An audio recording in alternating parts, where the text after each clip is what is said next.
जम्मू और कश्मीर के हाउसिंग और अर्बन डेवलपमेंट डिपार्टमेंट एक बड़ा तब्दीली के मरहले से गुजर रहा है, जिसका मकसद खर्चे कम करना और काम में बेहतरी लाना है। अगर साइंटिफिक स्टाफ को टाइम पर हायर नहीं किया गया तो काम में डिलेज और बॉटलनेक्स का खतरा बढ़ सकता है। रीऑर्गेनाइजेशन में जम्मू और कश्मीर के अर्बन लोकल बॉडीज के साथ बराबरी का बर्ताव नहीं किया गया। ये खामोशी सिर्फ एक भूल नहीं, ये एक पॉलिटिकल और एडमिनिस्ट्रेटिव अनदेखी है।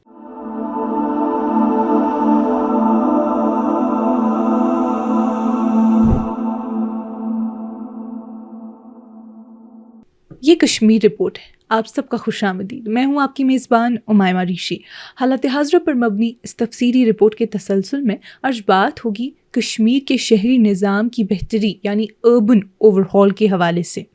नाज़रीन, जम्मू और कश्मीर के हाउसिंग और अर्बन डेवलपमेंट डिपार्टमेंट एक बड़ा तब्दीली के मरहले से गुजर रहा है, जिसका मकसद खर्चे कम करना और काम में बेहतरी लाना है। लेकिन तनकीद करने वाले कह रहे हैं कि इससे अवामी सर्विसेज कमज़ोर हो सकती हैं और इदारों का तजुर्बा और गहराई भी कम हो रही है। डिजिटल टेक्नोलॉजी और मशीन्स के ज़रिए हर जगह लोग अपनी नौकरियां खो रहे हैं। जम्मू और कश्मीर में भी कॉस्ट एफिशिएंसी, ब्यूरोक्रेसी और टेक्नोलॉजी बेस्ड सर्विस डिलीवरी एक अलग तरीके से इंट्रोड्यूस हो रही है। पहले से काम करने वाले हाउसिंग और अर्बन डेवलपमेंट डिपार्टमेंट HUDD जो 1970 से काम कर रहा था, अब दोबारा ऑर्गेनाइज हो रहा है। सरकारी बयान ये कहता है कि एफिशिएंसी बढ़ेगी, लेकिन असल में लगता है कि पैसे बचाने को अवामी ज़रूरत से ज़्यादा अहमियत दी जा रही है, खासकर शहरी इलाकों में जैसे कि श्रीनगर। अर्बन डेवलपमेंट पॉलिसी में आखिरी कुछ सालों में बहुत ज़्यादा तब्दीलियां की गई हैं। अभी रिफॉर्म्स अमल में लाई जा रही हैं जो तकरीबन 12 अहम गवर्नमेंट एजेंसीज़ को अफेक्ट कर रही हैं। इसमें फजूल स्टाफ को निकालना, बहुत सी ज़रूरी काम प्राइवेट कंपनीज़ को देना और इदारों की स्ट्रक्चर को नए रिक्वायरमेंट्स के मुताबिक बनाना शामिल है। ये रीस्ट्रक्चरिंग बजट कट पर फोकस्ड है, जिससे ये सवाल उठता है, क्या हुकूमत लोगों की ज़रूरत से ज़्यादा अपना हिसाब किताब इम्पोर्टेंट समझ रही है? जब ये आइडिया 19 मई 2025 को चीफ मिनिस्टर उमर अब्दुल्ला के सामने रखा गया तो उन्होंने इसे मंजूर कर लिया और उम्मीद का इजहार किया कि ये ग्राउंड लेवल पर बेहतरी लाएगा। HUDD का हर सोसाइटी में एक अहम डिपार्टमेंट होता है, क्योंकि इसका काम अर्बन पॉलिसीज़ बनाना, शहरों की डेवलपमेंट प्लान करना और लोगों के लिए सिविक फैसिलिटीज़ प्रोवाइड करना होता है। नए हाउसिंग स्कीम्स, रियल एस्टेट और म्युनिसिपल इशूज़ सब इस डिपार्टमेंट के अंदर आते हैं। कश्मीर के केस में श्रीनगर के लेक्स और वाटरवेज भी इसी डिपार्टमेंट की जिम्मेदारी है। अब जो नए हाउसिंग प्लान्स गरीब लोगों के लिए बनाए जा रहे हैं वो भी HUDD का हिस्सा है। अगर JK हाउसिंग बोर्ड की बात करें तो जम्मू और कश्मीर हाउसिंग बोर्ड को 1976 में बनाया गया था, जम्मू और कश्मीर हाउसिंग बोर्ड एक्ट के तहत, जिसका मकसद था कि लोगों के लिए हाउसिंग और शहरी इंफ्रास्ट्रक्चर की ज़रूरत को पूरा किया जाए। वक्त के साथ साथ ये बोर्ड सिर्फ हाउसिंग तक महदूद नहीं रहा, बल्कि अब ये मुख्तलिफ सरकारी डिपार्टमेंट्स के लिए इंफ्रास्ट्रक्चर प्रोजेक्ट्स भी बनाता है। ऑफिशियल डेटा के मुताबिक बोर्ड ने अब तक 12 हाउसिंग कॉलोनीज डेवलप की हैं, 6 कश्मीर में और 6 जम्मू में। इनमें से 8,762 प्लॉट्स और 510 फ्लैट्स दिए गए हैं सेल्फ फाइनेंसिंग स्कीम के जरिए। बोर्ड ने दरबार मूव एम्प्लॉयज़ के लिए भी लगभग 1240 फ्लैट्स बनाए हैं। अभी भी 12 नए हाउसिंग प्रोजेक्ट्स पर काम हो रहा है, जैसे सांबा, जम्मू, कठुआ, पुलवामा, श्रीनगर, बांडीपोरा, गांदरबल, पुंछ और उधमपुर जैसे इलाकों में। हुकूमत ने 11 और हाउसिंग कॉलोनीज, जिनमें से 5,820 प्लॉट्स हैं, भी बोर्ड को ट्रांसफ़र किए हैं डेवलपमेंट के लिए। 24 जुलाई 2001 को HUDD ने ऑफिशियली रिक्रूटमेंट रूल्स नोटिफाई किए थे नॉन गैजेटेड स्टाफ के लिए, ताकि हायरिंग का तरीका क्लियर हो जाए। जम्मू और कश्मीर रीऑर्गेनाइजेशन एक्ट 2019 के बाद गैजेटेड और नॉन गैजेटेड पोस्ट का ऑफिशियल नंबर SROs 875 और 887 के जरिए 26 अक्टूबर 2019 को नोटिफाई किया गया, यानी 2019 के अक्टूबर में नोटिफाई किया गया। इन दोनों नोटिफिकेशंस के मुताबिक बोर्ड में सिर्फ 297 पोस्ट्स अलाउड हैं, जिसमें 25 गैजेटेड और 272 नॉन गैजेटेड हैं। लेकिन इनमें से आधी से ज़्यादा पोस्ट्स क्लास 4 की हैं, जो कि लो स्किल्ड हैं और आज के मॉडर्न प्लानिंग एनवायरनमेंट में उतनी ज़रूरत नहीं रखती। रीऑर्गेनाइजेशन प्लान ये बताता है कि बोर्ड का स्ट्रक्चर काफ़ी टाइम से भारी हुआ था, लेकिन प्लानिंग और टेक्निकल काम के लिए प्रोफेशनल लोगों की कमी महसूस की जा रही थी। आखिरी कुछ सालों में बोर्ड के काम का दायरा काफ़ी बढ़ गया है। अब सिर्फ हाउसिंग तक नहीं बल्कि ये प्रधानमंत्री आवास योजना PMAY और हाउसिंग फॉर ऑल अर्बन के लिए मिशन डायरेक्टरेट भी बन चुका है। इस नए रोल की वजह से स्किल्ड और स्पेशलाइज्ड लोगों की ज़रूरत बढ़ गई है, जबकि कुछ पुरानी पोस्ट्स अब काम नहीं कर रही क्योंकि बोर्ड के काम की तरतीब और प्रायोरिटीज बदल गई हैं। नए प्लान में ये सजेस्ट किया गया है कि स्टाफ की तादाद कम करके 139 कर दी जाए, जिसमें 21 गैजेटेड और 118 नॉन गैजेटेड होंगे। इससे बोर्ड का सालाना सैलरी का खर्च 20 करोड़ से कम होकर 12 करोड़ रह जाएगा, यानी हर साल 8 करोड़ की बचत होगी। प्लानर्स का मानना है कि छोटी और ज़्यादा टेक्निकल टीम बेहतर काम करेगी, लेकिन तनकीद करने वाले पूछ रहे हैं कि क्या इस तरह अचानक स्टाफ कम करने से बोर्ड की इंस्टीट्यूशनल याददाश्त यानी एक्सपीरियंस और ग्राउंड लेवल पर काम करने की सलाहियत कमज़ोर तो नहीं होगी। आखिरी कई दशकों से lakes and waterways development authority LAWDA Srinagar के 2 बड़े झीलों यानी डल और निगीन की देखभाल का जिम्मा लेकर चल रही थी। अब कुछ और पानी के जरिए जैसे घिलसर और खुशाल सर जो सिविल सोसाइटी ने वापस हासिल किए थे, उन्हें भी अथॉरिटी के हवाले किया गया है ताकि उनका भी ढंग से रख रखाव हो। पिछले कुछ सालों में हुकूमत ने LAWDA का नाम बदलकर lake conservation and management authority LCMA रख दिया, क्योंकि ये इलाका टूरिज्म का मरकज़ है। हुकूमत ने इंक्रोचमेंट रोकने, लेक को साफ रखने और पानी की क्वालिटी बेहतर बनाने पर काफ़ी पैसा लगाया है। अथॉरिटी ने 5 सीवेज ट्रीटमेंट प्लांट्स STPs बनाए हैं जिनकी टोटल कैपेसिटी 36.73 MLD है, ताकि आसपास के घरों और दुकानों से निकलने वाला गंदा पानी ट्रीट हो। अब सीवेज सिस्टम से 570 हाउस बोट्स डल लेक और 75 निगीन लेक में कनेक्ट हो चुकी हैं। वक्त के साथ 3108 यानी 3108 फैमिलीज जो झील के अंदर रहती थी, उन्हें शिफ्ट करके नए हाउसिंग कॉलोनीज में बसाया गया है। लेक के आउटर एरिया को प्रोटेक्ट किया गया है ताकि नए इंक्रोचमेंट्स ना हो सके, लेकिन लेक के अंदर पोल्यूशन और इलीगल कंस्ट्रक्शन का मसला अभी भी हल नहीं हुआ। एक ऐसी झील को साफ रखना जहां लिटरली एक छोटा सा शहर रहता हो, बहुत बड़ा चैलेंज है। ऑफिशियल्स कहते हैं कि डल निगीन लेक के लिए लगभग 212 करोड़ का इंटीग्रेटेड मैनेजमेंट प्लान अप्रूव हो चुका है और अमरूद 2 स्कीम के तहत 306 करोड़ इन्वेस्ट करने का प्लान है ताकि नए STPs बनाए जाएं और वो इलाके जो अभी तक कवर नहीं हुए उन्हें भी इंक्लूड किया जाए ताकि पोल्यूशन कम हो। LCMA में पहले 358 सैंक्शन पोस्ट थी, 23 गैजेटेड, 153 नॉन गैजेटेड और 182 क्लास 4।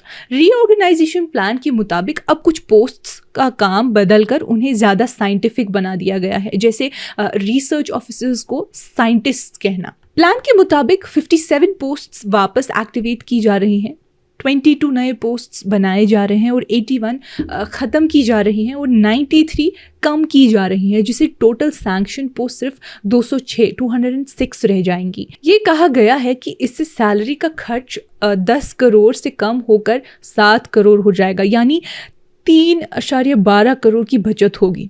जस्टिफिकेशन ये दिया गया है कि अथॉरिटी का फोकस साइंटिफिक कंजर्वेशन और डाटाबेस मॉनिटरी पर होगा, लेकिन इतना बड़ा कट 40% से ज़्यादा अगर साइंटिफिक स्टाफ को टाइम पर हायर नहीं किया गया तो काम में डिलेज और बॉटलनेक्स का खतरा बढ़ सकता है। अब अगर टाउन प्लानिंग ऑर्गेनाइजेशन की बात करें तो टाउन प्लानिंग ऑर्गेनाइजेशन को पहली दफ़ा 16 मई 1963 को गवर्नमेंट ऑर्डर के जरिए बनाया गया था, जब ये directorate of design and planning का हिस्सा था। बाद में 26 सितंबर 1967 को गवर्नमेंट के ही जरिए इसे रीऑर्गेनाइज किया गया और टाउन प्लानिंग और आर्किटेक्चर विंग्स में शामिल किया गया।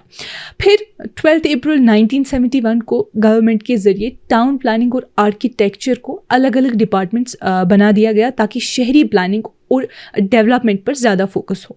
ऑफिशियल्स के मुताबिक इस डिपार्टमेंट का आखिरी मेजर स्ट्रक्चर चेंज 1989 में हुआ था, जब नए डिविजन्स बनाए गए। लेकिन उस वक्त के बाद से जम्मू और कश्मीर में नए शहर और डिस्ट्रिक्ट्स काफ़ी बढ़ गए हैं, मगर डिपार्टमेंट वैसे का वैसा ही है। इसलिए अब उसे दोबारा रीऑर्गेनाइज करना ज़रूरी हो गया है। ये department master plans, zonal plans और दूसरे पॉलिसी डॉक्यूमेंट्स बनाता है और development agencies, urban local bodies, ULBs और सरकारी डिपार्टमेंट्स को एडवाइजरी और टेक्निकल सपोर्ट भी देता है। अभी ये 78 ULBs, 21 टूरिज्म डेवलपमेंट अथॉरिटीज़ और कई रूरल एरियाज़ के बिल्डिंग परमिशन केसेस देखता है, वो भी public services guarantee act PSG act के टाइमलाइंस के मुताबिक। इस वक्त डिपार्टमेंट में 155 लोग काम कर रहे हैं, जिसमें 29 gazetted officers, 73 non gazetted staff और 53 क्लास 4 एम्प्लॉयज शामिल हैं। फाइनेंस डिपार्टमेंट ने officially town planning organisation TPOs की रीऑर्गेनाइजेशन अप्रूव कर दी है। ये पहली बार है कि इतनी बड़ी स्ट्रक्चरल चेंज हो रही है कई दशकों के बाद।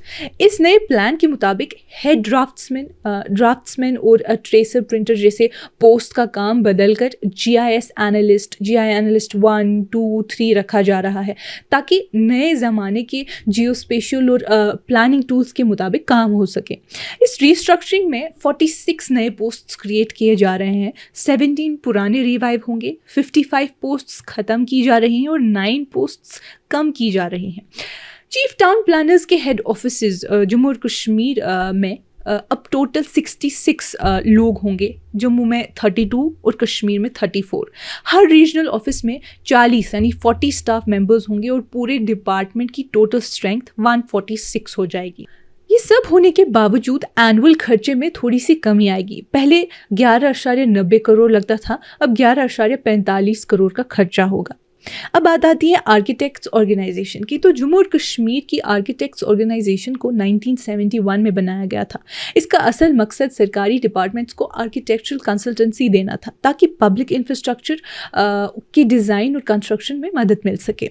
2019 में जब जम्मू और कश्मीर का रीऑर्गेनाइजेशन हुआ तो 26 अक्टूबर को SRO 843 और SRO 845 के जरिए ऑर्गेनाइजेशन के लिए टोटल 84 पोस्ट्स अप्रूव की गई थी, जिसमें 28 गैजेटेड, 44 नॉन गैजेटेड और 12 MTS मल्टीटास्किंग स्टाफ शामिल थे।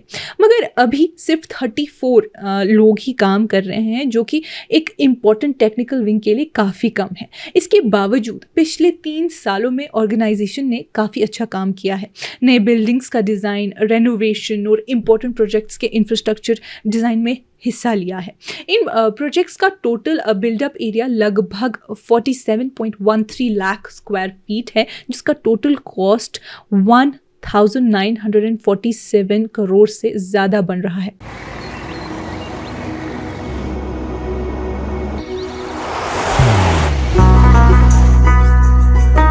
मोहब्बत वही जो दिल से हो,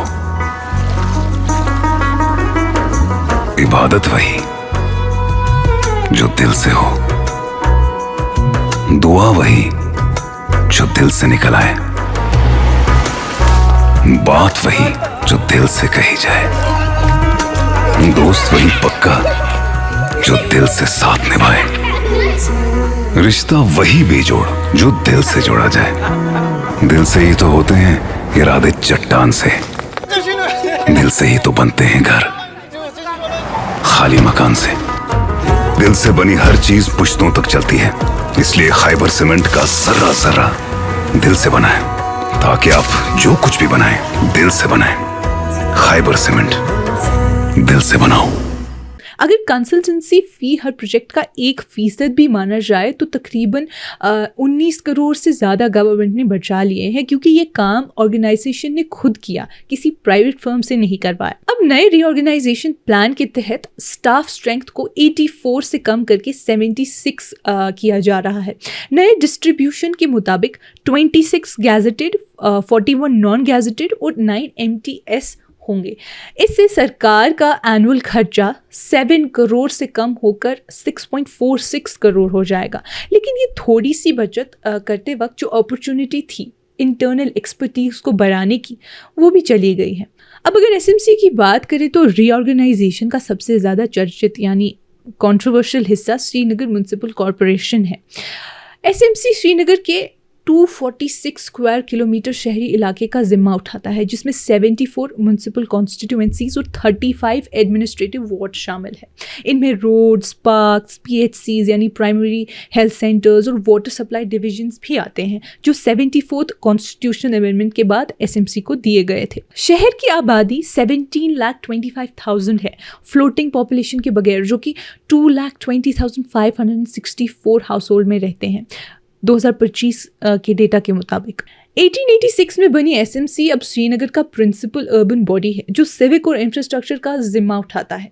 इस वक्त SMC की टोटल सैंक्शन पोस्ट्स 3,670 है, जिसमें 74 गैजेटेड और 3,596 नॉन गैजेटेड है। लेकिन अभी सिर्फ 2,480 लोग ड्यूटी पर हैं, 47 गैजेटेड और 2,433 नॉन गैजेटेड। ये कमी SMC के काम को असरअंदाज करती है, जबकि उसकी जिम्मेदारी रोज बढ़ रही है। नए रीऑर्गेनाइजेशन प्लान के मुताबिक नए स्टाफ स्ट्रक्चर में टोटल 3,064 पोस्ट्स होंगी, 95 गैजेटेड और 2,969 नॉन गैजेटेड। प्लान ये है कि 591 नए पोस्ट क्रिएट किए जाएंगे और 379 को ख़त्म किया जाए और 553 को डिमिनिशिंग कैडरे में डाला जाए। इसके अलावा 133 पोस्ट जो 2 साल से खाली हैं वो भी ऑटोमेटिकली अबॉलिश्ड मान लिए जाएंगे। पहली नज़र में ये प्लान बड़ा लगता है, मगर असल में ये सैलरी बजट को 150 करोड़ से कम करके 134 करोड़ कर देता है, यानी 15 करोड़ की बचत हर साल। ये बचत ऐसे की गई है कि कुछ पुराने रूल्स जैसे बर्थ और डेथ रिपोर्टर्स को हटा दिया गया है, क्योंकि अब ये काम डिजिटल हो चुका है और सैनिटेशन का काम आउटसोर्स किया जा रहा है। लेकिन शहर की बढ़ती हुई आबादी और डिमांड्स को देखते हुए ये स्टाफ रिडक्शन काफ़ी अलार्मिंग है। ऐसा लगता है कि SMC सिर्फ नाम का एक बड़ा डिपार्टमेंट बन जाएगा। जिम्मेदारी तो बहुत होगी, मगर काम करने वाले लोग कम होंगे। नाज़रीन, जम्मू और कश्मीर के अर्बन लोकल बॉडीज़ का नया रीऑर्गेनाइजेशन प्लान अगर हम देखें तो 1982 में जम्मू और कश्मीर के directorate of urban local bodies DOLB को दोनों हिस्सों में बांट दिया गया था। जम्मू और कश्मीर के लिए अलग रीजनल ऑफिस थे। आज के वक्त DOLB Jammu 36 urban local bodies ULBs का निगरान है, जिसमें 9 म्युनिसिपल काउंसिल्स और 27 म्युनिसिपल कमिटीज शामिल हैं। ये 446 म्युनिसिपल वार्ड्स को कवर करते हैं और जम्मू और कश्मीर म्युनिसिपल एक्ट 2000 के तहत काम करते हैं। 2008 से 2019 टू 2019 के दरमियान HUDD ने ULBs के लिए सर्विस रूल्स बनाए, जिसके बाद स्टाफ स्ट्रेंथ 2842 तक पहुंच गई, जिसमें 59 गैजेटेड, 2233 नॉन गैजेटेड और 550 MTS मल्टीटास्किंग स्टाफ हैं। अर्बन इश्यूज बढ़ते जा रहे हैं, इसलिए डायरेक्टरेट लेवल पर एक एनवायरमेंटल एक्सपर्ट की पोस्ट क्रिएट करने का प्लान है, खासतौर पर नेशनल ग्रीन ट्रिब्यूनल NGT के डायरेक्शन को फॉलो करने के लिए। कालाकोट और तथरी के म्युनिसिपल कमिटीज़ के पास अभी तक कोई सैंक्शन स्टाफ नहीं है, इसलिए यहाँ एग्जीक्यूटिव ऑफिसर्स और स्टाफ की नई पोस्ट बनाने का तजवीज़ है। पूरे 36 ULBs में 1035 सफाई वाले हैं, लेकिन फिर भी सफाई में कमी महसूस की जा रही है। इस प्रॉब्लम को सॉल्व करने के लिए और स्टाफ आउटसोर्स करने का प्लान है। कई पुराने और अब बेकार हो चुके रोल्स जैसे बर्थ और डेथ रिपोर्टर्स, फूड इंस्पेक्टर्स और क्लीनर्स को अबॉलिश किया जा रहा है। अब सैनिटेशन, IT गार्डनिंग और ड्राइविंग जैसे काम भी आउटसोर्स किए जा रहे हैं। नई टर्मिनोलॉजी में सफाई कर्मचारी को सफाई साथीज कहा जा रहा है।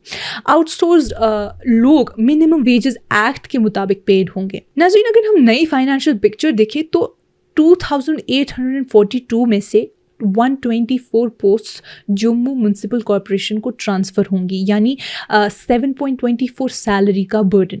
100 नई पोस्ट क्रिएट की जाएंगी, यानी 9.33 करोड़ का खर्च। 616 पोस्ट्स अबॉलिश की जा रही हैं, यानी 31.89 करोड़ बचत। 87 पोस्ट्स डिमिनिश हो रही हैं, यानी 3.71 करोड़ बचत। नए स्ट्रक्चर के मुताबिक अब सिर्फ 2115 रेगुलर पोस्ट्स बचेंगी, यानी 85.99 करोड़ का सैलरी बर्डन। 1392 पोस्ट आउटसोर्स की जाएंगी, यानी 16.63 5 करोड़। फाइनल सैलरी बजट होगा 102.65 करोड़, यानी ओवरऑल सैलरी हेड में सेविंग्स और ह्यूमन रिसोर्स का एफिशिएंट इस्तेमाल। लेकिन ये प्लान काफी बजट ड्रिवन लगता है। इतना ज्यादा आउटसोर्सिंग और परमानेंट स्टाफ की अबॉलिशमेंट से इंस्टीट्यूशन की स्ट्रेंथ और ग्राउंड लेवल गवर्नेंस पर असर पड़ सकता है। कॉन्ट्रैक्चुअल स्टाफ से लॉन्ग टर्म सर्विस डिलीवरी और अकाउंटेबिलिटी पे सवाल उठ रहे हैं। लोग इंस्टीट्यूशंस की कैपेसिटी बिल्ड करने के बजाय ये model short term cost cutting पर ज़्यादा फोकस लगता है। इसी तरह का मॉडल कश्मीर के ULBs में भी लागू किया जा रहा है। कश्मीर DULB के स्टाफ स्ट्रेंथ को 3357 यानी 3357 से कम करके 2232 किया जा रहा है। 117 नए पोस्ट क्रिएट, 772 अबॉलिश और 352 डिमिनिश किए जा रहे हैं। इससे सैलरी बजट 174.63 करोड़ से गिरकर 121.12 करोड़ हो जाएगा। नाज़रीन, अगर GDA की बात करें, जम्मू डेवलपमेंट अथॉरिटी, तो GDA की बुनियाद 1970 में रखी गई थी। अब ये एक नए मास्टर प्लान के तहत काम कर रही है जो उसकी जुरिस्डिक्शन को 130.36 स्क्वायर किलोमीटर से बढ़ाकर 632.33 स्क्वायर किलोमीटर तक ले आई है। इस एक्सपेंशन के मद्देनज़र नए गैजेटेड और नॉन गैजेटेड पोस्ट बनाने का प्लान तैयार किया गया है। अभी JDA के पास 502 स्टाफ हैं, जिसमें 44 गैजेटेड कैडर के लोग शामिल हैं। हर साल का सैलरी का खर्चा 21.29 करोड़ है। नए प्लान के मुताबिक स्टाफ को 474 तक सीमित किया जाएगा, लेकिन गैजेटेड पोस्ट बढ़ाकर 60 की जाएंगी। इस नए स्ट्रक्चर का सैलरी कॉस्ट होगा 21.92 करोड़ यानी 62.79 लाख का इजाफा। श्रीनगर डेवलपमेंट अथॉरिटी यानी SDA 1971 में बना था और पहला मास्टर प्लान 1976 में लागू हुआ। दूसरा प्लान 2003 में आया। फिलहाल SDA मास्टर प्लान 2035 इम्प्लीमेंट कर रहा है, जो श्रीनगर मेट्रोपॉलिटन एरिया को 416 स्क्वायर किलोमीटर से बढ़ाकर 766 स्क्वायर किलोमीटर तक ले जाता है। ये प्लान स्टेट एडमिनिस्ट्रेटिव काउंसिल ने 7 मार्च 2019 को अप्रूव किया था। अभी SDA के पास 382 पोजीशंस हैं, जिसमें 49 गैजेटेड स्टाफ हैं। रीऑर्गेनाइजेशन के बाद गैजेटेड पोस्ट्स 48 रह जाएंगी और टोटल स्टाफ स्ट्रेंथ 254 तक गिर जाएंगी। लेकिन अब तक इस नए स्ट्रक्चर की फाइनेंशियल इफेक्ट्स और डिपार्टमेंट की फंक्शनल रीअलाइनमेंट का रिव्यू चल रहा है। फाइनल डिसीजन नहीं हुआ। एक्सपर्ट्स का कहना है कि श्रीनगर जैसे सिटी के लिए ये डिले महंगा साबित हो सकता है। जहां ऑलरेडी गवर्नेंस और अर्बन सर्विसेज पे प्रेशर है, वहां एडमिनिस्ट्रेटिव कॉशन से काम रुकने का खतरा है। अब बात आती है urban environmental engineering department UEED।